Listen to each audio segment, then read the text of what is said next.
जब सतधनवा ने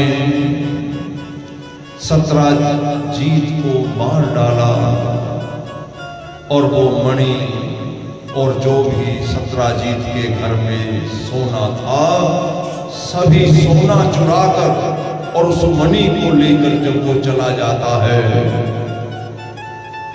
तो सतधनवा अपने घर में बैठकर विचार करने लगा कि मैंने अक्रूर और कृत ब्रह्मा के कहने से श्री कृष्ण भगवान वैकुंठनाथ से बैर कर लिया है।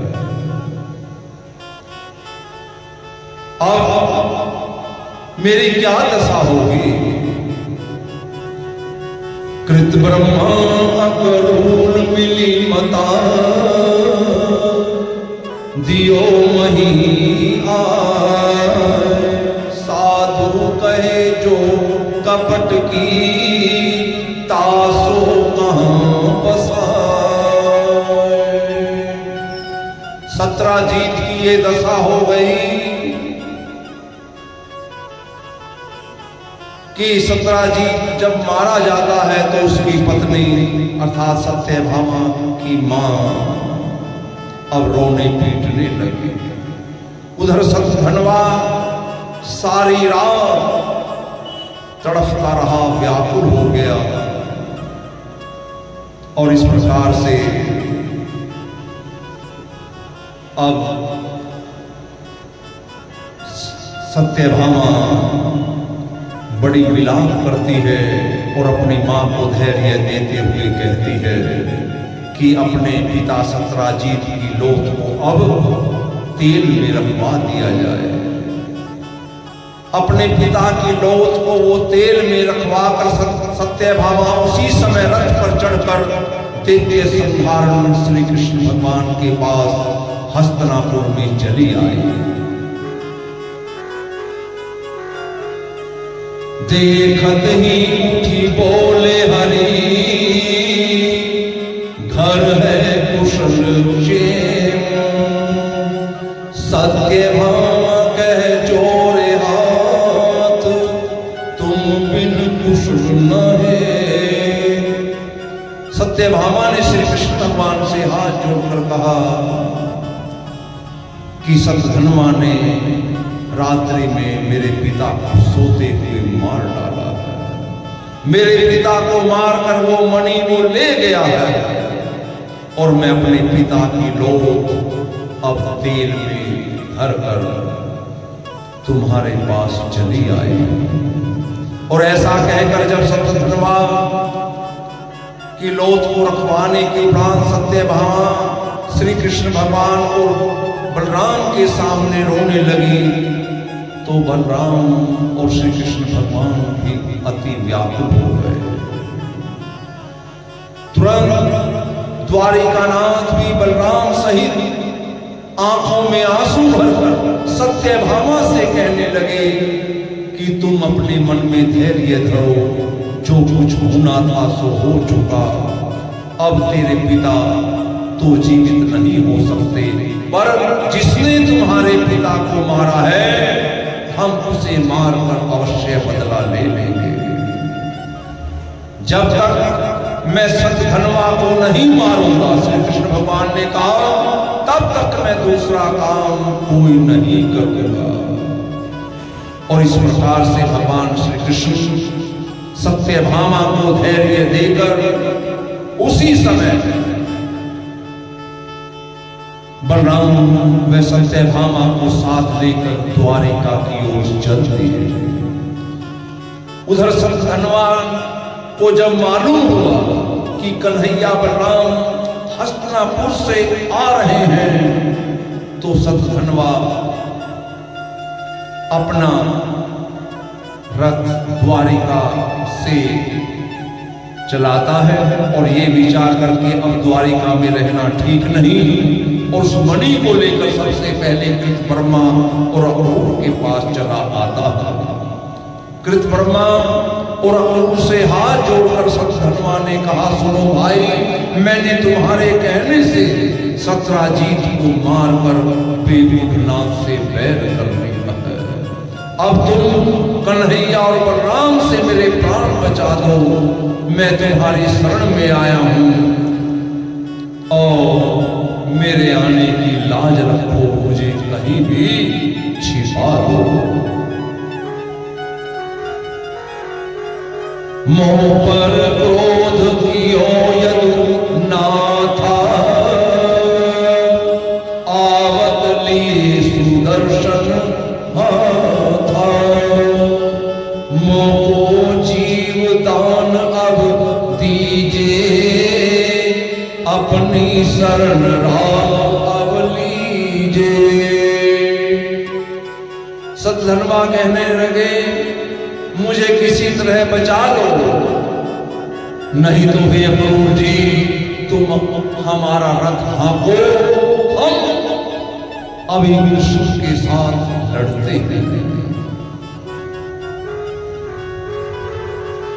सतधनवा से तुरंत ही पुत्र कहो सुनाए, अपराधी यदुनाथ का कोई राखो ना अब जाए। अक्रूर ने कहा, हे सतधनवा, तुमने अपनी अज्ञानता से ये बात हमें जो तुम कहने आए हो, पहले तुम्हें विचार करना चाहिए था कि सत्राजीत को मारने में श्री कृष्ण भगवान सत्यभामा की सहायता करेंगे, लेकिन अब हम तुम्हारी कोई रक्षा नहीं कर सकते। अब हे सतधनवा, जहां भी तुम्हारा मन चाहे भाग जाओ, हम बेवकूफनाथ के सेवक हैं और हम में इतनी सामर्थ्य नहीं जो हम तुम्हारा साथ देकर उनके हाथ तुम्हारे प्राण बचाए, क्योंकि बेवकूफनाथ से बैर करके कोई आज तक जीता नहीं बचा। वो बेवकूफनाथ जिन्होंने गोवर्धन पहाड़ को, जिन्होंने गोवर्धन पर्वत को अपनी उंगली पर उठा लिया, बड़े बड़े योद्धाओं और राक्षसों को क्षण भर में मार डाला, भला उनसे कौन लड़ सकता है।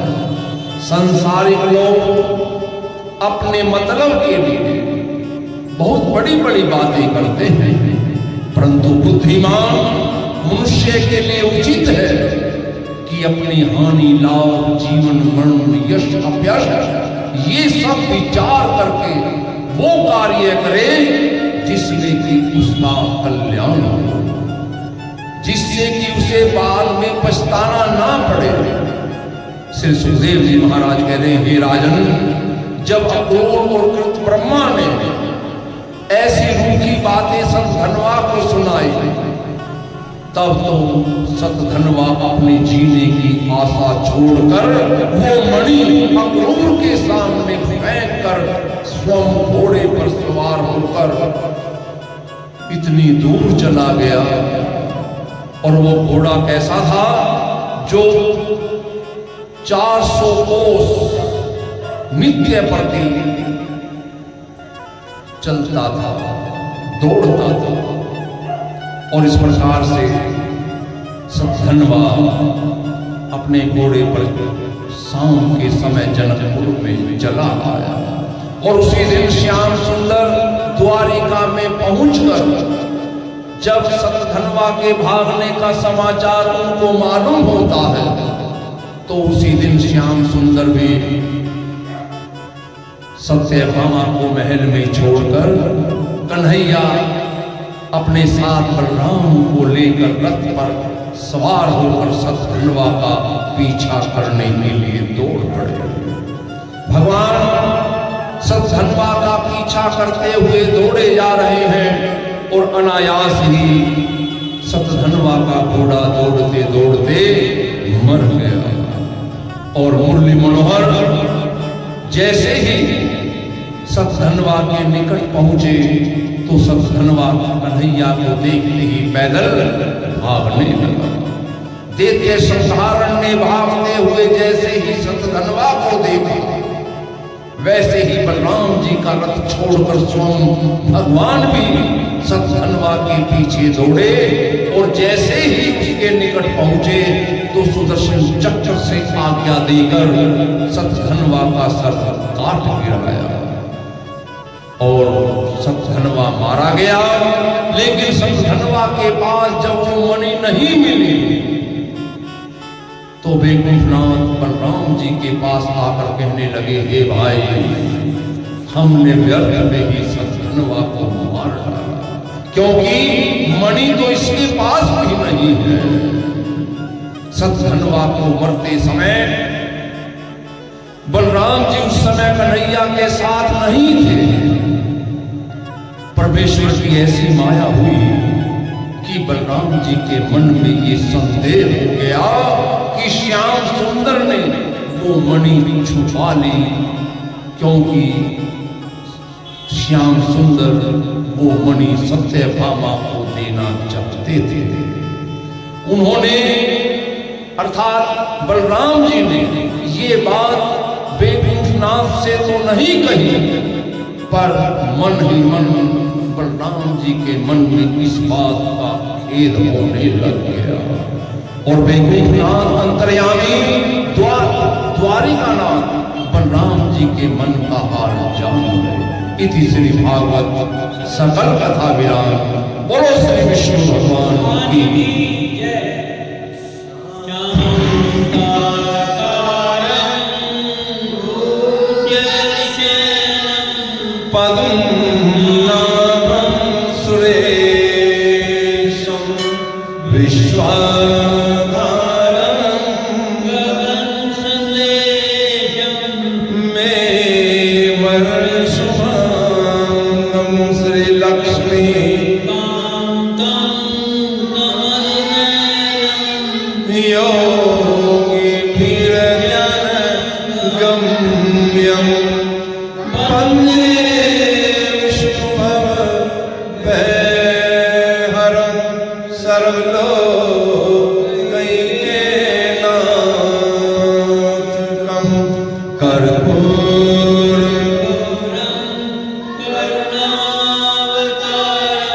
संसार सारं भुजगेन्द्रहारं सदा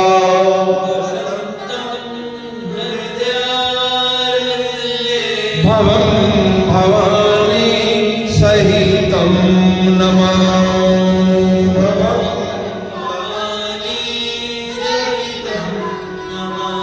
त्वमेव माता च पिता त्वमेव बन्धुः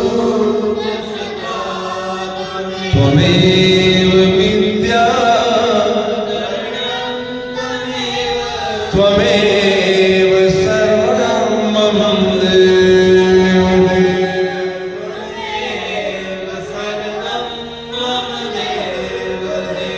सर्वे भवन्तु सुखिनः सर्वे सन्तु निरामया सर्वे भद्राणि पश्यन्तु मा कश्चित् दुःखभाग् भवेत्।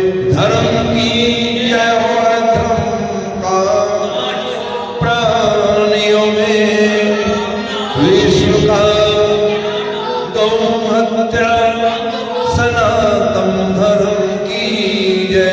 श्री सत्यनारायण स्वामी की जय। हे माई सचिया देवचिया जोता वाली माता तेरी सदा ही जय। श्रीमद्भागवत महापुराण की जय। श्री सुखदेव जी महाराज की जय।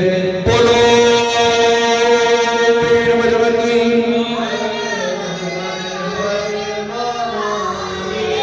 शंभु श्री शंकर भगवान की जय। जय जय श्री राधे श्याम जय जय श्री राधे श्याम जय जय। ओम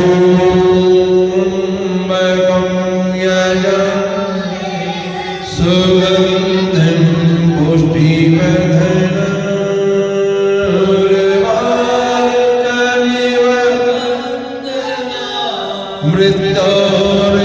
मृत्योर्मोक्षीय त्र्यम्बकं यजामहे सुगन्धिं पुष्टिवर्धनम्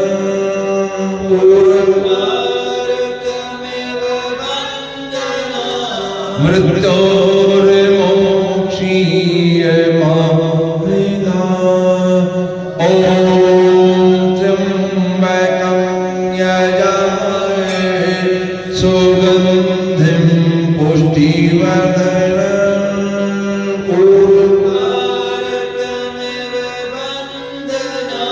मृत्योर्मोक्षीय मामृतात्। ॐ शान्ति शान्ति शान्ति। जय जय श्री राधे